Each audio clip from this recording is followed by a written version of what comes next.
dari ridho dan doa orang tua. Kados tau pun sungkeman nggih Bu. Sae niku. Ridho lahu ridho waliden. Suktullahi suktu waliden. Bahasa ridhone Allah niku tergantung juga ridhone orang tua. Murkanya Allah juga tergantung murkane kedua orang tua. Nun sewu. Namine tiyang sepuh Mbak Weda niku nggih orang tua pihak kita nggih juga mara sepa. Mboten bedane lho nggih. Wonten tunggal malih nggih niku guru. Dadose wong tua niku wonten 3, tiyang sepuh kita, mara tua lan guru. Lah niku kita kedah berterima kasih lan tetap saling menghormati. Kalau itu kita laksanakan, insya Allah rumah tangga bahagia. No sewu selanjutipun ingkang terakhir nggih menika namine rumah tangga non sewu niku tidak lepas dari ujian dan cobaan. Ibaratnya tiang badhe nikah niku badhe nitih perahu. Napa Pak pirsa perahu? Perahu ini gene teng sawah napa teng laut? Teng laut nggih. Lah niku kaya indah nek badhe naik perahu.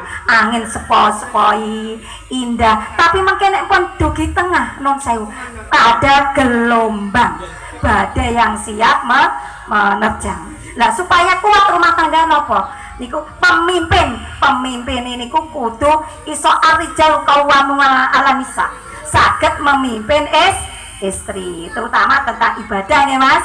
Istri ini tidak sholat diingatkan. Terus istri juga taat. Fasolikatun qanitatun hafidatun.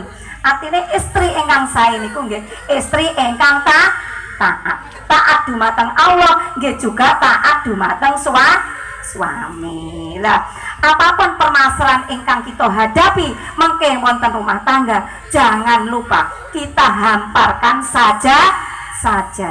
Wasta'inu bisabri wassalah. Jadikanlah sabar dan sholat sebagai penolong kita. Nggih Bu, nggih Pak, nggih. Rumah tangga mesti gak lepas saking masalah nggih.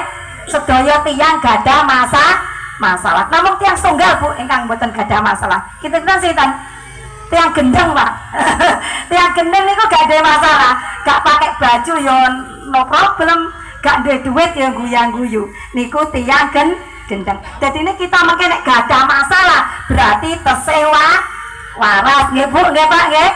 Nah, dadose napa mawon mengke permasalahan Mbak Firda, Mas Farid, jangan lupa kita tetap berdoa, beribadah, donga dumateng Gusti Allah, mendekatkan diri. Napa mon permasalahannya jangan meninggalkan sholat. Bapak-bapak, ibu-ibu lan sedherek-sedaya, kula kinten mekaten ingkang saged kula aturaken kesimpulanipun bahwa pernikahan niku pada hakikatnya indah nikmat. Aslinya dari surga ke dunia dan akan kembali ke surga, dan dengan beberapa konsep. Ingkang pertama nggih niku wau kita niatkan pernikahan niku sebagai ibadah. Ibadah niku artinya mencari ridhonya Allah.